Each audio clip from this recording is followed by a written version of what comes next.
اهدنا الصراط المستقيم. إنك من تدخل النار فقد أخزيته.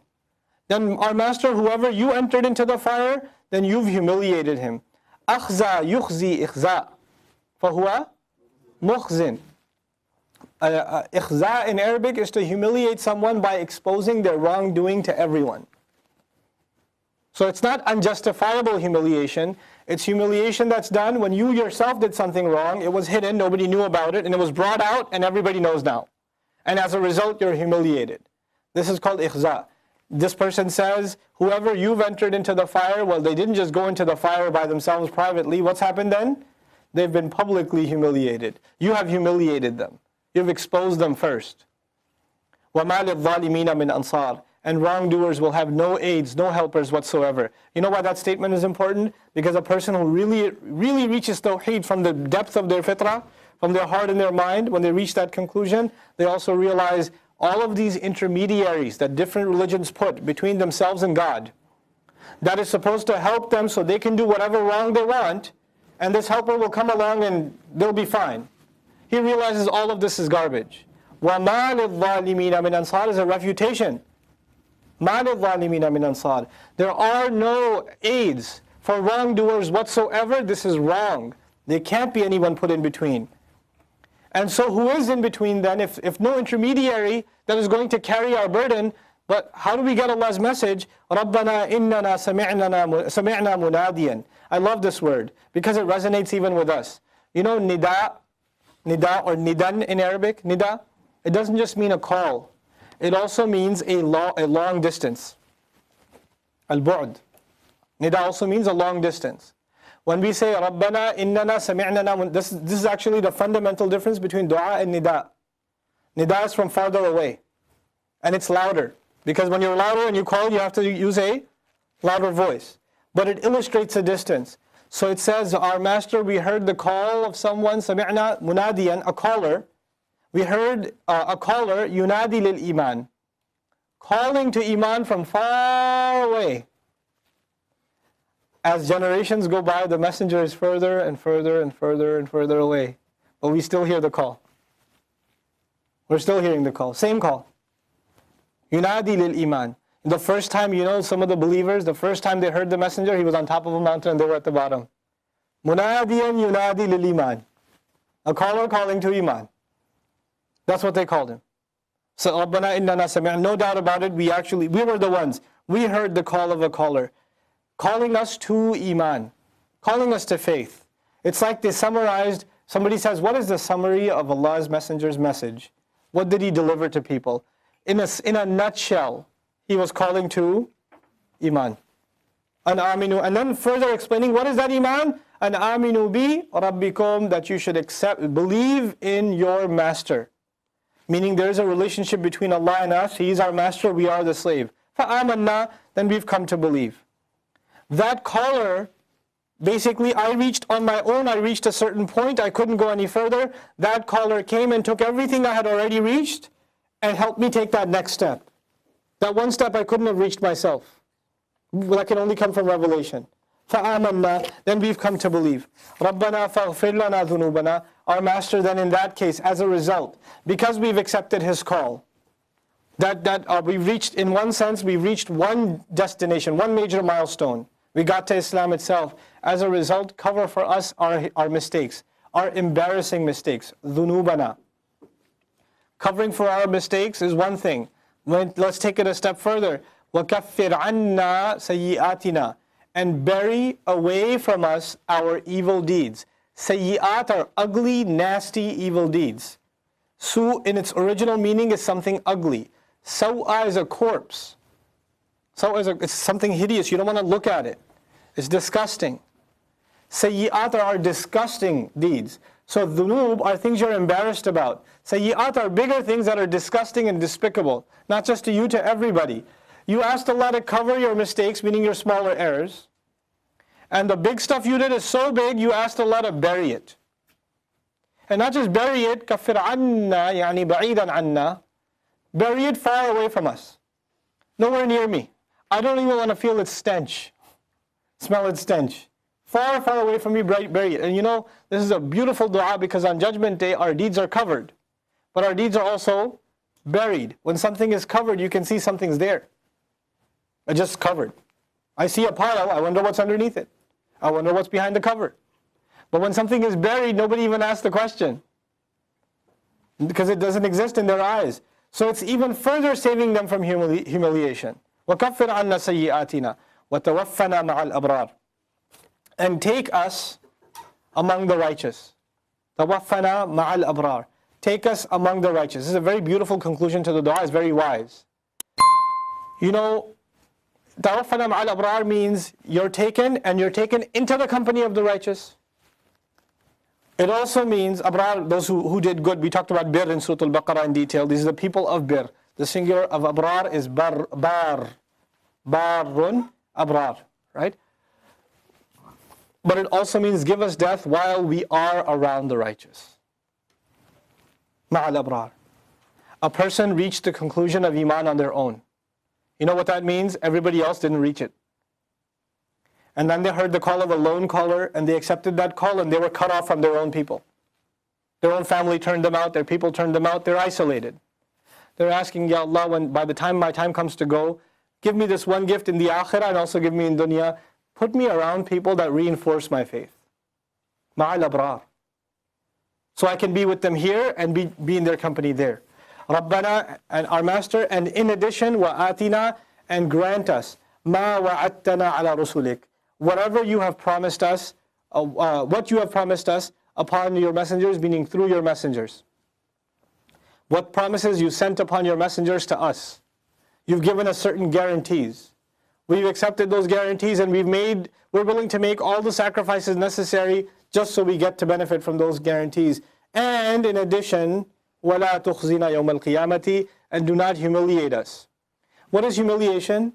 What kind of humiliation is ikhza, al-khizi? It's public when others see your bad deeds. Who's just been mentioned in this ayah? Your messengers. One of the most embarrassing things will be that your and my disappointing behavior will be seen by the messengers. The Rasul, alayhi salatu wasalam. La tukhzina yawm al-qiyamati. Don't humiliate us on the day of resurrection. Innaka la tukhliful mi'ad. No doubt, you don't break promises. You don't go back on the strong promise that's made.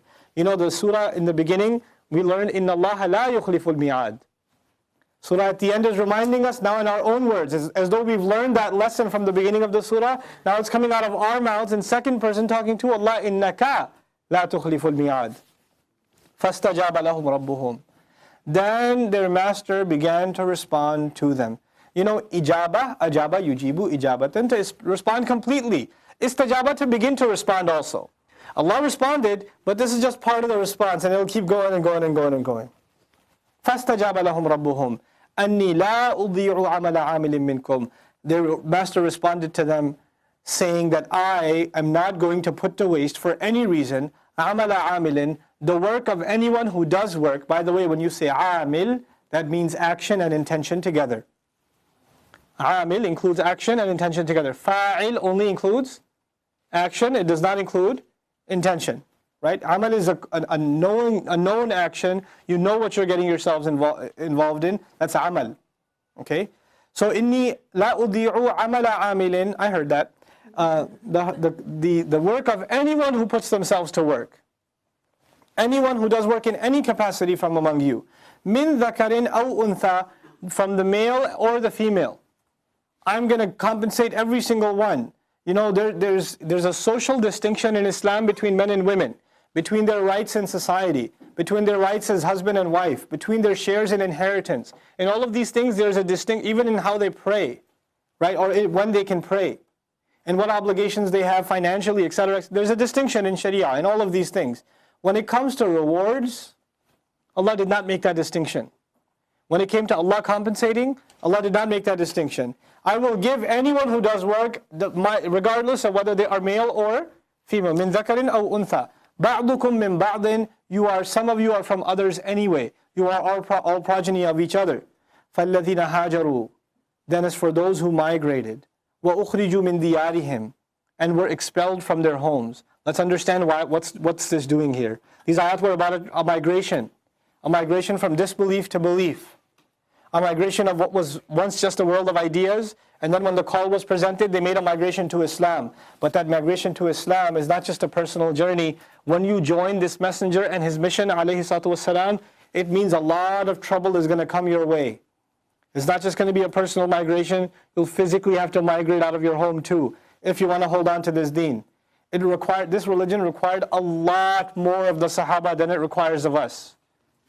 A lot more. Somebody converts to Islam now, somebody becomes a Muslim now, maybe they get a hard time from their family. Nothing compared to what they went through then. Nothing. There's torture, there's beating, there's expulsion, there's, killing.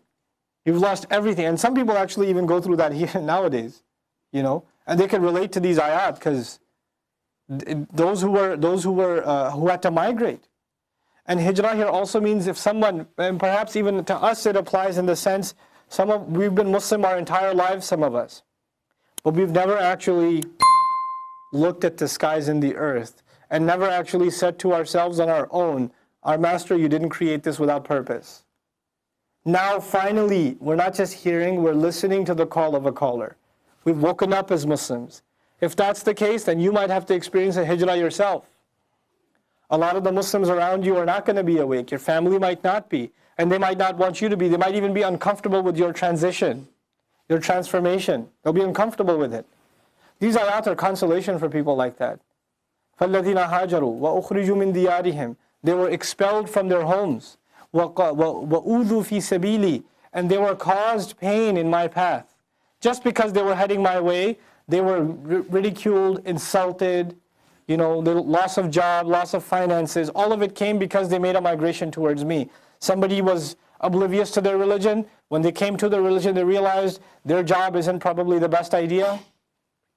They probably shouldn't be doing what they're doing. And they quit their job and they can't find a job and they're in pain. But they're only in pain because they want to make Allah happy. A lot of people can't stand that pain, so they keep Googling a fatwa until what they were doing which their heart knows is haram, becomes halal for them, and they can keep doing it. But then there are people who say, I'll take the pain. I'll take the pay cut. I'll take the lesser. It's fine. I just won't do I won't risk earning something Allah's not happy with. They'll go through pain. And then eventually Allah says, know what you're getting yourselves into. This is actually something, it's a preparation. Because in Surah Al-Baqarah, we were already told this. وَلَنَبْلُوَنَّكُمْ بِشَيْءٍ مِّنَ الْخَوْفِ وَالْجُوعِ وَنَقْصٍ مِّنَ الْأَمْوَالِ وَالْأَنفُسِ وَالثَّمَرَاتِ. We were also told, Allah Azza wa Jalla says, أَمْ حَسِبْتُمْ أَن تَدْخُلُوا الْجَنَّةِ. Have you really assumed you're just going to waltz into Jannah? Until you're tested. So eventually they have to fight. وَقَاتَلُوا. Interestingly, look at the transition. They migrated, meaning migrated from their homes.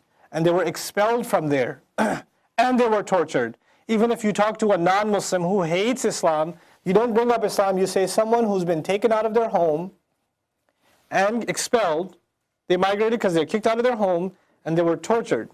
Do they have a right to fight back? What are they going to say? Of course. Unless they're Muslim. Right? وَقَاتَلُوا وَقُتِلُوا. And they fought and they were killed. And incidentally, all of these you can essentially say fi sabili.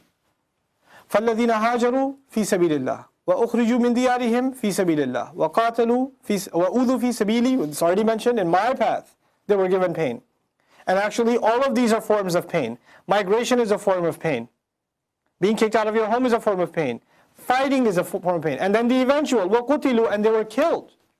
لَأُكَفِّرَنَّ عَنْهُمْ سَيِّئَاتِهِمْ. I will bury for sure. It's the first person. Allah normally doesn't use the first person in the Quran. Nahnu is used, we is used more. He is used more. When Allah resorts to the ana, it's because Allah is first of all expressing His closeness to these people. And second, He adds 3 layers of emphasis. La ukaffiranna anhum sayyi'atihim. I'll bury so far away. I will, away from them their sins, their evil deeds.